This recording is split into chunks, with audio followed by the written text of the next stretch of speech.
అందరికీ నమస్కారం అండి. ఈరోజు మాట ఏంటంటే, ఇప్పుడు పెళ్ళిళ్ళు జరుగుతున్నాయి కదా, ఆడపిల్లలకి పెళ్ళిళ్ళు చేస్తాం. మనం ఎంతో కోరికతోటి మంచి సంబంధం కావాలి, మంచిగా చూసుకోవాలి మా అమ్మాయిని, వాళ్ళు ఎప్పుడు సంతోషంగా ఉండాలి, మంచి కుటుంబం అయి ఉండాలి. ప్రతి ఆడపిల్ల తల్లి తండ్రి కోరుకునేది అదేనండి. మనం పూర్వం నుంచి కూడా ఆడపిల్ల సుఖపడాలి అలా కోరుకుంటూ ఉంటారు కదా. అలాంటిది పెళ్ళి అవుతుంది. పెళ్ళి అయినప్పుడు శుక్రవారం మంగళవారం అలాంటి రోజుల్లో ముహూర్తాలు మరి ఇద్దరి పేరునే కుదరాలి అంటే ఏదో ఒక రోజు, వారం రోజు ఏదో ఒక రోజు వస్తుంది. ఆ వారం మనకి ఏమవుతుందంటే, ఆడపిల్ల పుట్టిన తర్వాత బాగుంది, మనకి చాలా మనం మంచి కలిసి వచ్చింది, తండ్రి చేసే పనుల్లోనూ కలిసి వచ్చింది, బాగా ఉంది మా పొజిషను, పిల్ల పుట్టిన తర్వాత బాగుందని కొంత సంతోషాలు ఉంటాయి. కొన్ని రకాల మనకు సెంటిమెంట్లుగా అనుకుంటూ ఉంటాం. కానండి, అనుకోవటంలో తప్పులేదు. మనం ఎందుకు పెళ్లి చేస్తున్నాం? ఆడపిల్లకి శుభ్రంగా ఉండాలి, అక్కడికి వెళ్ళిన తర్వాత సంతోషంగా బతకాలి, చాలా ఇదిగా ఉండాలి. మన పిల్ల వెళ్ళిన దగ్గర వాళ్ళు ఎప్పుడు కూడా కళకళలాడుతూ ఉండాలి. అలా ఆలోచిస్తాం, మనం ఆలోచించి చేస్తాం. చేసినప్పుడు ఏమవుద్దంటే, కొంతవరకు మనం పెళ్లి ముహూర్తం పెట్టేసుకుంటాం, అన్నీ చేసేస్తాం. నాకు తెలిసి ఇప్పుడు మరి చేస్తున్నారో నాకు తెలియదు కానండి, ఇదివరకు ఏం చేసేవారంటే, కొంచెం సెంటిమెంట్గాను బంగారం గడప మీద పెట్టి ఆ పిల్లని మండపానికో లేకపోతే కళ్యాణం చేసే చోటకో, ఇదివరకు గుడుల్లో పెళ్ళిళ్ళు చేసేవారు. గుళ్ళోకి పెళ్లి చేయడానికి తీసుకెళ్ళేటప్పుడు బంగారం తెల్లవారుజామున అయితే తెల్లవారుజామున సందకాడ భోజనాలు అయిన తర్వాత ముహూర్తానికి వెళ్ళేలా ఉంటే, పిల్లని బయటికి తీసుకుని ముహూర్తానికి వెళ్ళే ముందు ఇంటి దగ్గర గడప మీద లక్ష్మీదేవిని, అంటే మన ఇంట్లో ఉన్న బంగారాన్ని, ఏదో ఒక బంగారాన్ని పెట్టి దాటించి ఇది తీసుకెళ్ళి బీరువాలో పెట్టుకుని పిల్లని తీసుకెళ్ళి వాళ్ళకి పెళ్లి దగ్గరికి వెళ్ళేవారు. అది ఏంటంటే, పెద్దల నుంచి ఆ మాట నానుడు అనమాట. ఆ లక్ష్మీదేవి లాంటి ఆడపిల్ల నా ఇంటికి పంపుతున్నాం, అందు గురించి లక్ష్మీదేవి మన ఇంట్లోనే ఉండాలి అని. కానండి, అది స్వార్థం. నేనేమంటానంటే, నాకు ఆడపిల్ల లేదు కానీ అసలు అది స్వార్థం అండి. మనం ఎందుకు పెళ్లి చేస్తున్నాం? మన పిల్ల లక్ష్మీదేవి వాళ్ళ ఇంటికి వెళ్ళాలి. ఆ నారాయణమూర్తి అక్కడ ఉన్నాడు, ఈ ఇద్దరికి ముహూర్తం పెట్టి మనం పెళ్లి చేస్తున్నాం. లక్ష్మీనారాయణలు ఎప్పుడూ కూడా ఒకళ్ళనొకళ్ళు వదిలిపెట్టి ఉండరు. అలాగే శ్రీవారు ఎక్కడుంటే సిరి అక్కడ ఉంటుంది. ఆ సిరి వాళ్ళ ఇంటికాడ ఉండాలి కదా, మరి మన కంటి ముందు ఉండాలి, మన పిల్ల సంతోషంగా ఉండాలి, మన ఇంటి వైపు తిరిగి చూడకూడదు. నాకు కష్టం వచ్చిందమ్మా అని ఆడపిల్ల తల్లిదండ్రులని ఆడపిల్ల అడిగేలాగా ఉండకూడదు. సంతోషంగా ఉండాలంటే సెంటిమెంట్లు పక్కన పెట్టి ఆనందంగా మనకు తోసిన కాడికి, ఇదివరకంటే వాళ్ళు కట్నాల కానుకలు ఇప్పుడు అవి కూడా తగ్గినాయి కదండి, ఆడపిల్లల కొరత వల్ల తగ్గింది.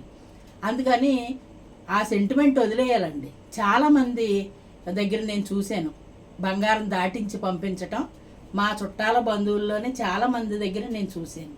కానీ అది నేను తప్పు అంటానండి. ఎప్పుడు నేను దాన్ని వ్యతిరేకిస్తాను. ఎందుకంటే మన పిల్ల సంతోషంగా గడపాలి, వాళ్ళ ఇల్లు వాకళ్ళలో చూసి, వాళ్ళ ఆస్తుందా లేదో చూసి, వాళ్ళ మంచోళ్ళో కాదో చూసి, ఇన్ని రకాల అతని జీతభత్యాలు చూసి మనం పెళ్లి చేస్తున్నాం కదా. మరి మన పిల్లతోటి సిరి మన ఇంట్లోనే ఉండిపోవాలి, పిల్లేమో అక్కడికి వెళ్ళిపోవాలి, సిరి మన ఇంట్లో ఉండిపోవాలనుకోవటం స్వార్థం కదండి. తల్లిదండ్రులుగా ఆలోచన కరెక్ట్ కాదు కదా. తండ్రి పాత్ర ఉండదు ఇందులో, తల్లి ఎక్కువ ఆలోచిస్తుంది. ఎవరో ఒకళ్ళు పక్కన ఉన్నవాళ్ళు చెప్తారు, ఇలా చెయ్యమ్మా అనేసి అంటారు. అందుకని అది చాలా పొరపాటు అండి. సంతోషంగా పిల్లని సిరిగా వాళ్ళ ఇంటికి పంపించాలి, అక్కడ సిరిగా కాపురం చేసుకోవాలి.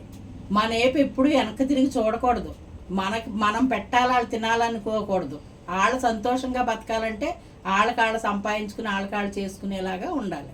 ఏమంటారు చెప్పండి? నేను చెప్పింది కరెక్టే కదా? నాకు కరెక్ట్, మీకు కరెక్టో కాదో మీ కామెంట్ రూపంలో తెలియచేయండి. నేను దానికి వ్యతిరేకం అండి. సంతోషంగా పంపించాలి, అక్కడ బంగారం దాటించటం పొరపాటు అని నేను అంటాను. మీరేమంటారు? ఇంకొకటి ఏంటంటే, మన పిల్లని పంపించేటప్పుడు తల్లిదండ్రులు అన్ని సంవత్సరాలు పెంచి పెద్ద చేసి వాళ్ళ దగ్గరే ఉంది కదండి. ఆడపిల్ల అంటేనే అక్కడ పిల్ల అనే అర్థం, ఆ మాటలోనే అర్థం ఉంది. అయితే మనం ఏం చేస్తామంటే, వెళ్ళేటప్పుడు మన దుఃఖాన్ని ఆపుకోలేక ఎన్నాళ్ళు ఎత్తుకుని పెంచిన పిల్లలు కదా, ఒక్కసారి అత్తవారింటికి వెళ్ళేటప్పుడు ఏడ్చేస్తూ ఉంటారు. ఇదివరకు ఆడపిల్లలు కూడా ఏడ్చేసేవారండి. ఇప్పుడు చదువుకున్న వాళ్ళు కదా, అంత ఆడపిల్లలు ఏడవట్లేదు, కానీ తల్లికి మట్టుకు ఎక్కడ లేని దుఃఖం వస్తుంది. ఒక్కొక్కళ్ళు అయితే తండ్రి కూడా ఏడ్చేస్తాడు. ఆ ఏడుపుతోటి అస్సలు పంపించకూడదండి. చక్కగా ఆ పిల్ల నుదురుని ముద్దు పెట్టుకుని సంతోషంగా వెళ్ళిరా అమ్మ, కుడికాలు పెట్టి అత్తోరింటికి వెళ్ళు, సంతోషంగా ఉండండి, వెళ్ళగానే దేవుడి దగ్గర దీపం పెట్టు, అలాగా చెప్పి పంపించాలి తప్ప ఆ వెళ్ళిన తర్వాత ఏరుకొండ ఎప్పుడు పెట్టుకుంటావు, ఆ వెళ్ళిన తర్వాత ఏమి ఉండేవు నువ్వు, ఇవి లేకుండా సంతోషంగా ఉండాలంటే కొన్ని మనం తగ్గించుకోవాలి. ఏమంటారు చెప్పండి? కరెక్టా కాదా? నేనేమన్నా రాంగ్ మాట్లాడైనా కరెక్ట్గా మాట్లాడైనా మీ కామెంట్ రూపంలో తెలియచేయండి. చాలా ఇళ్లలోనండి ఇప్పుడు ఇంకా కొంచెం తక్కువ అండి, ఎందుకంటే కొన్ని ప్రేమ వివాహాలు వచ్చినాయి. ఈ పిల్లలు ఎక్కడో ఉద్యోగాల దగ్గర ఉన్న చోట పెళ్ళిళ్ళు చేస్తున్నారు, కొన్ని చోట్ల కళ్యాణ మండపాల్లో పెళ్ళిళ్ళు చేస్తున్నారు, కొన్ని పల్లెటూరులో ఉండే ఇదివరకు నేను చెప్పిందంతా కూడా ఎక్కువ బాగా జరిగేది.